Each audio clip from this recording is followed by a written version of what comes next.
Hello everybody, my name is James and welcome back to my channel. If you're new around here, please hit that subscribe button down below and turn on them post notifications.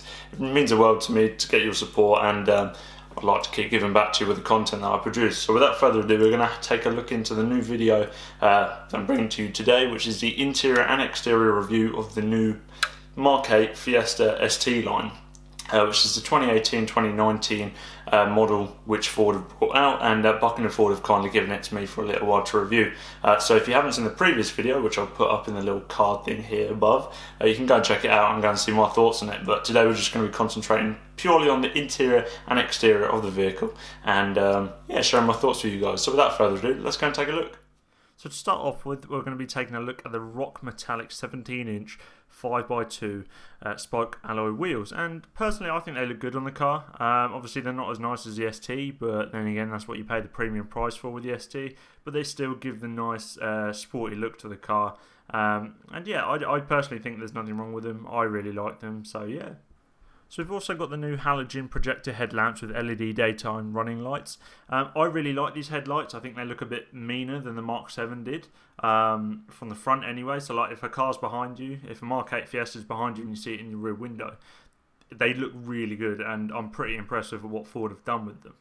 It also has the ST line front fog lamps with cornering lights, which effectively move when the vehicle is cornering to give the driver enhanced visibility. So you've also had the unique ST line upper grille and a full body styling kit, which has the ST line wing badges included as well. Personally, from my opinion, this does not look as aggressive as the Mark 7 ST line did. I just think the body kit on the old Mark 7 looks so much better. However, this does give it a nice sporty feel on the Mark 8 in comparison to the titanium versions, the Z-Tech, the new Active as well, and the Vignale. It does give it that nice sporty look. It just looks sleeker and a bit cleaner than the Mark 7 did, but I just don't think it has the aggressiveness which the Mark 7 has from its current body kit. So it also has the large body coloured rear spoiler, which personally, again, I don't think it looks as nice as the Mark 7 did, but that is my personal preference. So this car does also come with sports tuned suspension, which you can see in my previous video on my thoughts and opinions, but something I wanted to take a quick look at was the rear end of this car, which has been a debate on a lot of people's minds. Personally, I'm not a massive fan of the back. It looks sleek, but I still prefer the Mark 7. Let me know your thoughts below on what you think of it. Now we're going to go and have a little look inside of the interior. I personally think this is a massive step up from the Mark 7, and Ford, you have done yourself wonders. I'll go into that in just a second, but I just want to let you know this does have a Thatcham alarm as standard to increase security. And as standard, obviously, you also get the auto headlights, which is great for a night time when you can't be bothered to do it yourself. Moving on to the new Ford Sync 3 DAB radio with a 6.5-inch touchscreen emergency assistance, Apple CarPlay and Android Auto. This has been in the new Ford Sync 3 within a lot of the newer cars like the Ford Edge, the Focus RS, etc. And they finally brought it over to the Fiesta, which has been long awaited, and I'm so glad they did, because it really does step up the game from the Mark 7, and that's one thing that people complained about a lot. Even when they brought out the STs in 2017, they thought they would have been updated by then, but they still hadn't. But I'm glad they've done it now. So it also comes with sports style front seats, which they're not like the ST seats at all, but they're comfy, so I guess that makes up for it. So it also has the ST line flat bottom steering wheel, which, may I say, while driving this in my previous video, you'll understand how much I really enjoyed using this. It's such an improvement over the Mark 7, and it handles so well.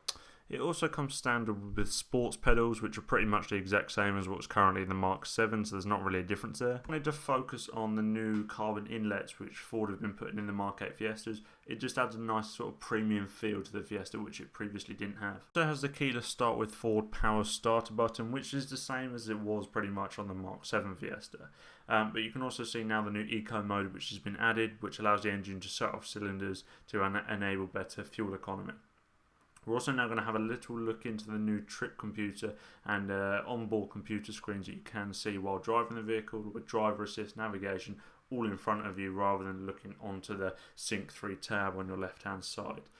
So taking a look into the back of the car, for someone that's 6'1", I had ample amount of space compared to in the Mark 7 where I didn't really have that space. Also having a look into the boot, the space in here seems to increase slightly from the Mark 7, however it doesn't really make too much difference, but it is sufficient for most people's needs. So that's it for today's video. I just wanted to say thank you for watching, and if it did help, as in give you more information on the interior and exterior of the new MK8 Fiesta, then it'd be really appreciated if you give it a like, and if you want to see some more content from me, make sure you hit that subscribe button and turn on that little bell, the post notifications, because that enables you to keep up to date with the content that I produce. So I just want to say thanks for watching, and I'll catch you in the next one. Peace.